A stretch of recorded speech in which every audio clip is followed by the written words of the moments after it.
Okay, Sam, we need to plan our next river trip. Whether it's a long trip in Nepal or a day on a local river, safety is the main concern. Agreed, Liz. The first thing is to check everyone's skill level and experience. We need to make sure the river's difficulty matches what our team can handle. Who's coming with us?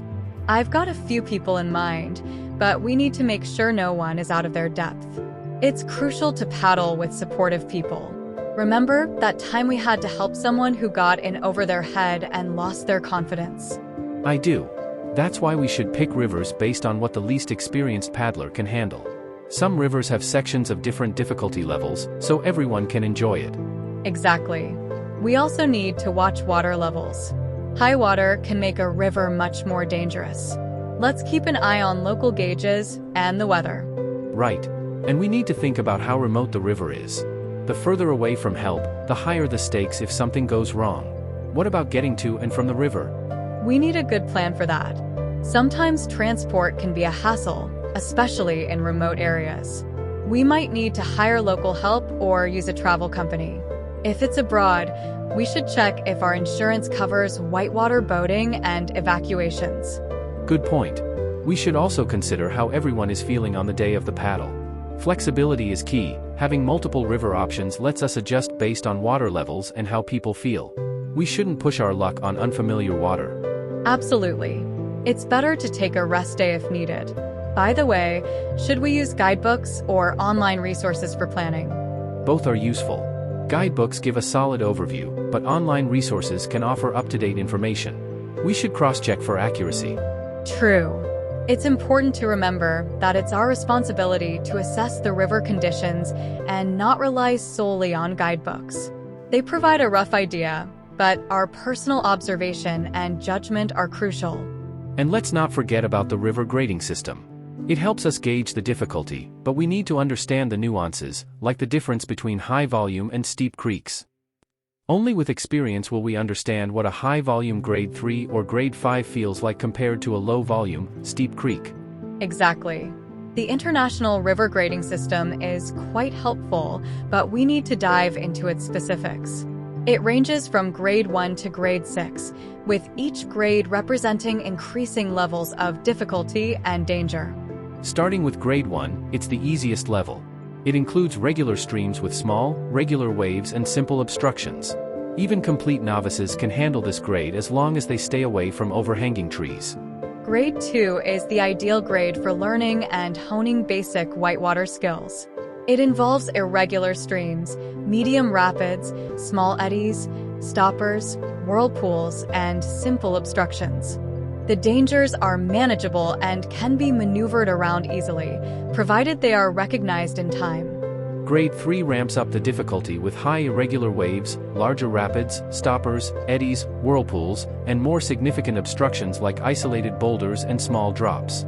While the route is usually recognizable, a competent paddler might not need a bank inspection but should still be cautious. Moving on to Grade 4. The route becomes harder to recognize from the boat, and inspection from the bank is advisable. The rapids are heavy and continuous, with more challenging obstructions like boulders and big waves. Even skilled paddlers find maneuvering difficult, and mistakes can be costly. Having bank-based rescuers can be helpful. Then there's Grade 5, which is quite complex. The route is difficult to recognize without inspection, and the rapids are extreme, with narrow passages, steep gradients, and numerous dangerous hazards.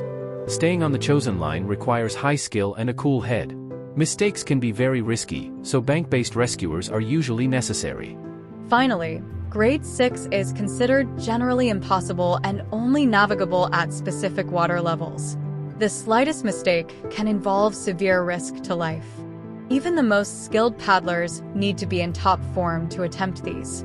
It's extremely dangerous and usually avoided unless conditions are just right. That sums it up well. We also need to consider that some guidebooks use variations like plus or to indicate if a rapid is at the harder or easier end of the grade. Isolated harder rapids within a generally easier river might be marked with brackets, such as 3, 5. And symbols can give extra information. A full-face helmet symbol might mean a rocky section, while a footprint suggests a significant walk-in. A dagger indicates a not fully tested descent. Understanding these details is crucial. Let's make sure everyone in our team knows their capabilities relative to the river grades. This way, we can ensure a safe and enjoyable trip. Agreed. For trips abroad, we need to get a checkup, necessary shots, and any medications. Sometimes it's easier to hire equipment locally. Yes, and teaming up with a raft trip can help with carrying equipment. Though, I prefer lightweight unaccompanied trips. We must ensure we don't get separated from our transport, whether it's vehicles, donkeys, or even elephants. Haha, that would be quite the adventure. We should also be ready for seasonal water level changes. Snowmelt rivers are lower in the morning and highest in the late afternoon. Rain-fed systems are more unpredictable, so we need to watch the weather closely. Definitely. Multi-day trips mean heavier, less responsive boats, which increases the chance of errors. It's wise to scale back on what we attempt. Absolutely. Let's reach out to potential team members and gather their input. We should also monitor water levels and weather patterns for the rivers we're considering. Communication and flexibility are key. Sounds like a plan. I'm excited about this next adventure. With proper planning and the right team, it's going to be amazing. Let's do it.